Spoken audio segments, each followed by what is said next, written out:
All right.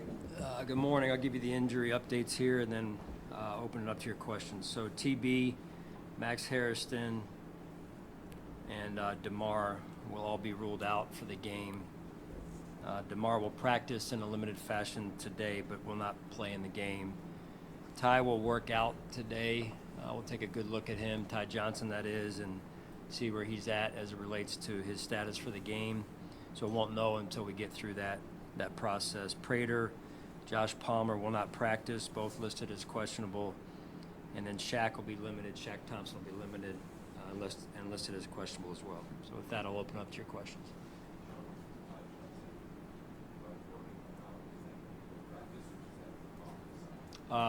More than likely he'll practice, but we'll start with the kind of the individual drills that lead into practice.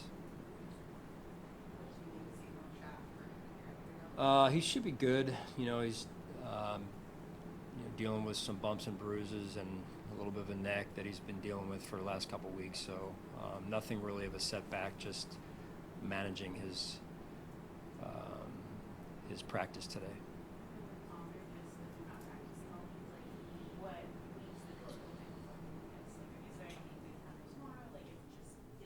Sure. No, I mean, yeah. Then just see how he does. He's dealing with that foot situation. So we'll see how he does. And then if he can't go, how do you feel? I know a couple weeks ago we talked about the changing and who was up, who was down in the wide receiver.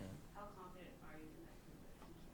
Yeah, extremely confident. And those guys have had a good week of practice, and they'll be ready. I know Keon played last week. Where do things stand with him and how we practice to see that? Yeah. When I said those guys, he's one of them. He's had a good week of practice, good week of prep. We'll keep taking it one day at a time as we head into game time here. Sean, kind of going off that too, in that receiver room, you have a guy like Gabe. We've asked you a lot this week about how much that playoff experience matters, but a guy like Gabe who also has played well in these kind of situations for you in years past, just how important is he to that room and this offense? Yeah, steady hand, no pun intended, wide receiver room. Are you laughing at that, Elaine? He's a veteran, so he's been there and done it. Played a lot of football, has that experience, whether it's games overall, playoff games. He's been a steady leader for us and a guy that's trusted in the building. Sean, for Brandon Cooks to have arrived in week 13 and for him to be in the type of role that he is playing now, what has that been evolution kind of been like since he came in to where he is? Good addition, and not just physically, but also his presence. He's been around the league for quite some time. He's got great experience, yet at the same time, great energy.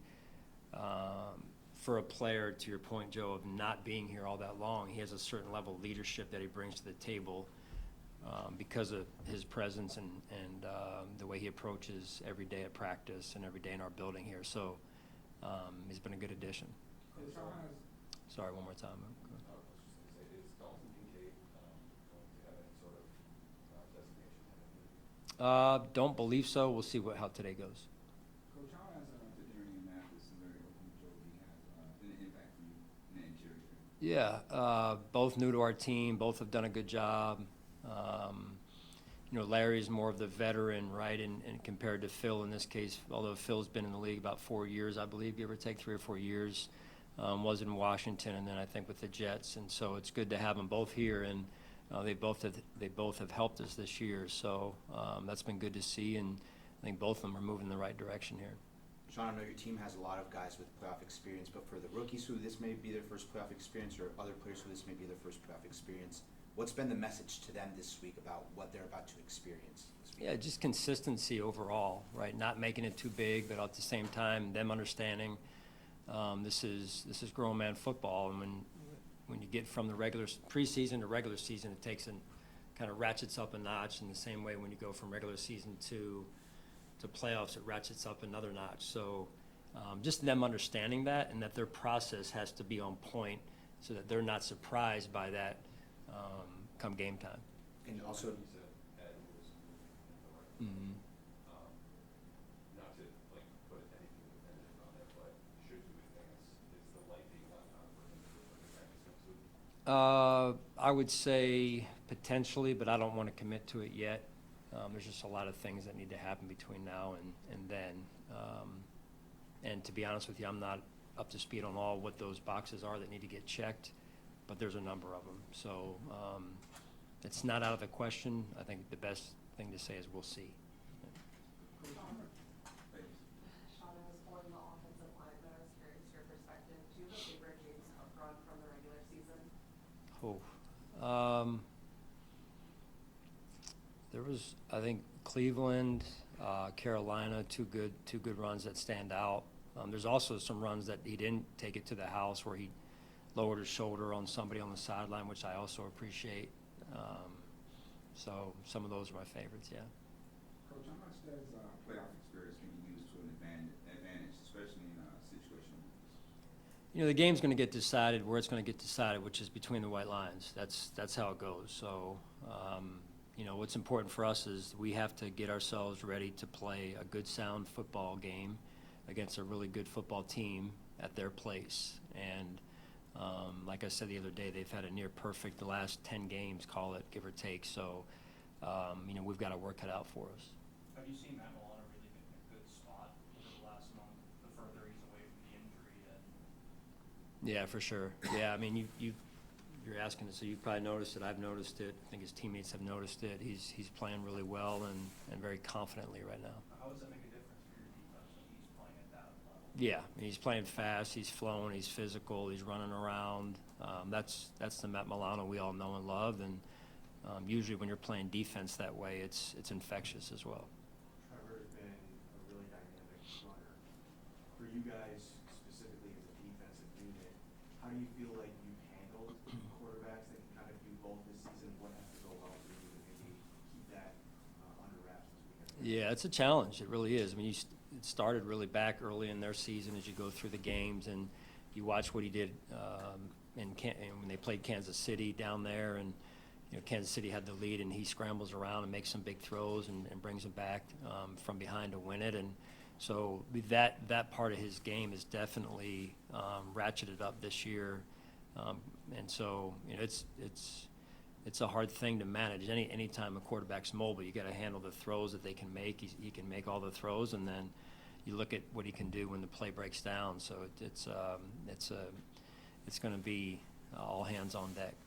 Sean, the idea of having two kickers active on Sunday, I'm sure it's probably something you guys can talk about with this week in particular, but what are the stresses, because the active spots are so hard to come by, Yeah. you can never there, but also potentially not having a kicker, what's kind of the concern there? In terms of having two on the active or none, you As mean? insurance, like, because Prater, if he re-aggravates at some point. Yep. it's Yeah. an insurance policy. Yeah. No, I know you're spot on. It's there's a delicate balance there, and you wish you had enough spots. You know, we've got probably like everybody, you got positions where you're concerned that a player can make it through. We've got some guys coming off of injury that are playing their first game this weekend for us, and unfortunately, there's just not enough extra spots to go around to add insurance to the positions the multiple positions you'd like to. So we've got to trust, and then the backup has to be ready if there is a backup in this case, as you said, at the kicker position. Dave Martin could potentially be one of those guys, been out of the mix the last couple of weeks. Those guys behind him played pretty well. What's the balancing act that a coach, if you're making a decision, somebody might be dealing with an injury, but you know what he gives you in Yeah. experience? Yeah, it's funny. You know, we've been through this before, and the guys, they all want to play. They always want to play, but in particular, they all want to play in the playoffs. And so you have to figure out what they can do, what's functional level in order to function and do the job at the level we need them to do it at. And if they're not, if they can't do that, then it's, you know, you're going to have to make a hard decision. And so that's been some of the conversations we have during the week this week of the multiple positions where we have some of that going on. Last So one. you know something. Okay. I don't know how much the media award is on your radar, but Tre'Davious won yesterday for his relations with all of us and his candidates throughout the season.